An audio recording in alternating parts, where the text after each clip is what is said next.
Plastic মুক্ত সমাজ করার লক্ষ্যে বিশেষ পদযাত্রা অনুষ্ঠিত হলো রায়না ২ নম্বর ব্লকের গোতান বাজারে। সাথেই বিদ্যালয়ের সকল পড়ুয়াদের সঙ্গে নিয়ে সচেতনতামূলক বার্তা তুলে ধরে একাধিক উন্নয়নমূলক কর্মসূচিতে অংশগ্রহণ করেন রাজ্যের পঞ্চায়েত ও গ্রামোন্নয়ন দপ্তরের মন্ত্রী প্রদীপ মজুমদার, জেলা শাসক আয়েশা রানী এ, জেলা পরিষদের সভাধিপতি শ্যামাপ্রসন্ন লোহার, জেলা পরিষদের জনস্বাস্থ্য ও পরিবেশ দপ্তরের কর্মাধ্যক্ষ বিশ্বনাথ রায়, বিধায়ক শম্পা ধারা, পিডিও অনিশা যশ, রায়না ২ নম্বর পঞ্চায়েত সমিতির সভাপতি পার্বতী ধারা মালিক ছাড়াও উপস্থিত থাকেন এলাকার সকল জনপ্রতিনিধিরা। পূর্ব বর্ধমানের রায়না ২ নম্বর ব্লকের একাধিক এলাকার উন্নয়নমূলক কাজের পাশাপাশি প্লাস্টিক মুক্ত সমাজ করতে এবং প্রতিটি এলাকার মানুষের সঙ্গে যোগাযোগ স্থাপনের মাধ্যমে ভিন্ন কর্মসূচির আয়োজন করা হয়েছিল। এই কর্মসূচিকে ঘিরে রায়নার গোতান এলাকায় থাকা আচার্য সুকুমার সেন মহাবিদ্যালয় সহ একাধিক জায়গায় গিয়ে বিভিন্ন প্রকল্পের উদ্বোধনী অনুষ্ঠানে অংশগ্রহণ করেন উপস্থিত ব্যক্তিবর্গরা। এর পাশাপাশি গোতান খেলার মাঠে গিয়ে ফুটবল প্রতিযোগিতা অনুষ্ঠানে অংশগ্রহণ করলেন মন্ত্রী প্রদীপ মজুমদার সহ প্রশাসনিক আধিকারিকরা এবং রাজনৈতিক জনপ্রতিনিধিরা। জেলা শাসক আয়েশা রানী এ জানিয়েছেন, কিছুদিনের মধ্যেই পূর্ব বর্ধমান জেলাকে প্লাস্টিক মুক্ত পরিবেশ তৈরি করা হবে। বিভিন্ন এলাকায় থাকা বর্জ্য নিষ্কাশন পদ্ধতিতে কাজ করা হবে। এছাড়াও জল অপচয় বন্ধ সহ বিভিন্ন প্রকল্পের অধীনে থাকা সাধারণ মানুষজনকে বিভিন্নভাবে সচেতন বার্তা তুলে ধরা হয় আজকের এই বিশেষ কর্মসূচিতে। মন্ত্রী প্রদীপ মজুমদার বলেন, কোনোভাবেই খোলা মাঠে মলত্যাগ করা যাবে না। গ্রামের যেসব পরিবারের শৌচাগার নেই তারা অতি অবশ্যই তাদের পঞ্চায়েতে আবেদন করুন। পঞ্চায়েতের পক্ষ থেকে অবশ্যই তাদেরকে শৌচাগারের ব্যবস্থা করে দেওয়া হবে।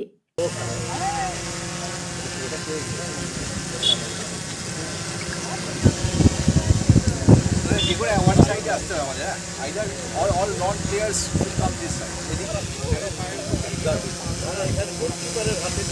I did it. Okay. ये तो बढ़िया ही चले जाते गोलकीपर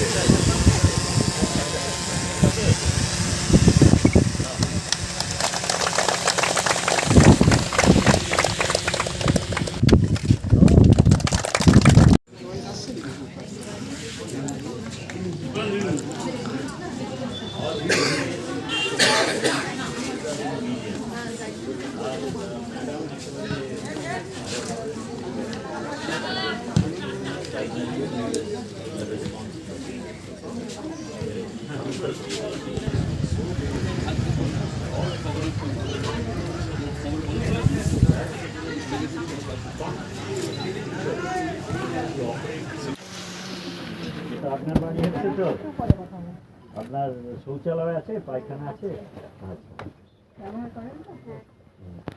আর আমরা চেষ্টা করছি সবাই কে যুক্ত করে। আমি তো আপনাদের সঙ্গেই থাকি বেশিরভাগ সময়, মানে গ্রামের মানুষের সঙ্গে। আমরা চাই যাতে আমাদের গ্রাম আরও সুন্দর পরিচ্ছন্ন হয়। সেই জন্যে আমরা আজকে বাজারে অনেকের সঙ্গে আমরা মিলিত হলাম। শৌচালয় ব্যবহার করা যেমন আমাদের চেষ্টা ছিল, এখনকার যেসব জঞ্জালগুলো বাড়িতে হয় সেগুলোর কিছু পচনশীল, যেমন সবজির খোসাগুলো, আবার কিছু প্লাস্টিক, তারপরে জিনিস আসে তার অন্যরকম ব্যবহার হয়, এটা করতে হবে। সেখান থেকে আমাদের পঞ্চায়েতের লোকেরা আসবেন, তারা নিয়ে যাবেন। যেগুলো মাটিতে মিশিয়ে যাবে না, মানে পচনশীল নয়, সেগুলোকে আবার নতুন করে প্রসেস করা হচ্ছে। ঠিক আছে, আমরা এখানে ডিএম সাহেব এসছেন, বিডিও সাহেব এসছেন, আমাদের জেলা পরিষদের সভাধিপতি, কর্মাধ্যক্ষরা ভালো করেছে স্যার ডিজাইন। নিজেদেরও খুব ভালো। আসল লোক এখানে না হয়। আরে বাপ, সাবধান। আরে আসুন, আমার অনেক জুনিয়র।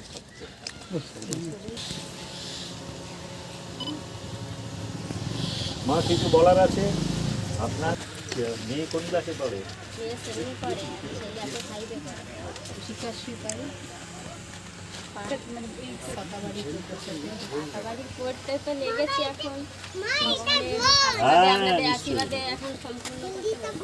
আরে সবার উপরে তো আমাদের মমতাময়ী মা মমতা বন্দ্যোপাধ্যায়। আপনার চিন্তা ঠিক আছে, ভালো থাকি, খুব ভালো থাকি।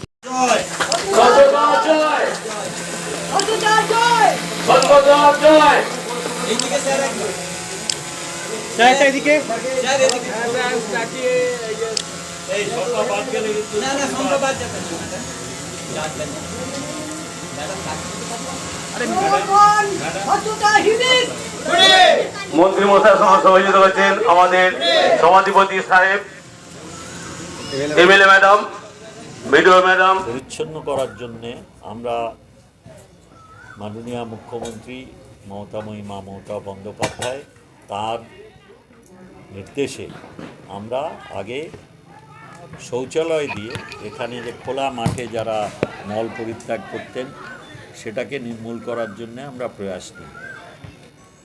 তাতে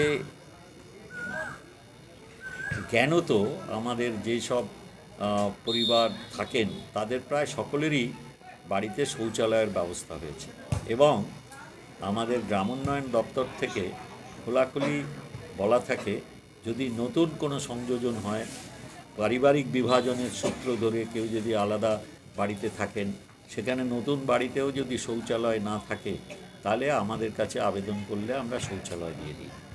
তো এইভাবে আমরা উন্মুক্ত জায়গায় মলমূত্র ত্যাগ করার থেকে আমরা মানুষকে বিরত করতে পেরেছি গ্রাম বাংলায়। এখন আমাদের ক্রয় ক্ষমতা এবং আর্থসামাজিক উন্নয়নের সঙ্গে সঙ্গে মানুষ যে বিভিন্ন সামগ্রী বেশি করে কিনছেন গ্রাম বাংলায়, প্রত্যন্ত গ্রাম বাংলাতেও বহু আবর্জনা এমন আসছে যে আবর্জনা স্তূপে বহু পচনশীল নয় এরকম অনেক পদার্থ থাকছে, অনেক জিনিস থাকছে, সেগুলো তো পরিবেশকে দূষণ করছে। আমরা সেই জন্যে এখন ওই দিকে লক্ষ্য রেখেছি। আমরা যত রকমের এই আবর্জনা, গৃহস্থলীর আবর্জনা, গ্রামীণ বাজারের আবর্জনা, সমষ্টিগত কোনো অনুষ্ঠানের আবর্জনা, সেই আবর্জনায় যেগুলো পচনশীল সেগুলো আলাদা করে এক রকমের জায়গায় রাখার ব্যবস্থা এবং যেগুলি পচনশীল নয় এই রকম যেসব আবর্জনা আছে সেগুলো আলাদা করে আমরা অনুরোধ করছি গৃহস্থলীকে। আমরা বাজারে, বিপণন কেন্দ্রে আমরা সহায়তা করছি তাদের পাত্র দিয়ে, বালতি দিয়ে, দু রঙের, যেটা শহর অঞ্চলে অনেক জায়গায় করা হয়েছে। আমরা এখন গ্রাম অঞ্চলেও এটা বিরাটভাবে আমরা প্রসার করার চেষ্টা করছি। আজকে আমরা আমাদের গ্রামোন্নয়ন মন্ত্রী মশাইয়ের ইনস্ট্রাকশনে আমরা আজকে এখানে এসেছি। আমরা এখানে যেভাবে স্যার বলেছেন এলাকা পরিষ্কার পরিচ্ছন্ন রাখা, শুধু নিজে বাড়ি টয়লেট শুধু না, চারপাশে যে সলিড ওয়েস্ট আছে, প্লাস্টিক ওয়েস্ট আছে, তারপরে যে গ্রে ওয়াটার ম্যানেজমেন্টের জন্য একটা সুকুমার সেন মহাবিদ্যালয়ে একটা ব্যবস্থা করা হয়েছে। এগুলো সবকটা নিয়ে বাচ্চাদের সঙ্গে ইন্টারাকশন করেছিলেন, পঞ্চায়েতের সদস্যের সঙ্গে কথা বলেছিলেন স্যার। একটা বাংলা বাড়ি যারা বেনিফিশিয়ারি ছিল তাদের বাড়িতে গিয়েছিলেন, তাদের সঙ্গে এটা নিয়ে অ্যাওয়ারনেসটা স্যার নিজে করেছিলেন। সেই জন্যে আমরা পুরো পূর্ব বর্ধমান জেলা যেভাবে দপ্তরের ইনস্ট্রাকশনে আমরা পুরো সকল মিশন নর্মাল বাংলার কাজগুলো আমরা খুব ভালোভাবে আমরা করছি। আগামী দিনে যেন আমরা পূর্ব বর্ধমান জেলা পুরোটাই আমরা সত্যিকারে নির্মল রাখার জন্য আমরা প্রচেষ্টা করছি। এখানে একটা বাংলার বাড়ি দেখলেন, কি বলবেন?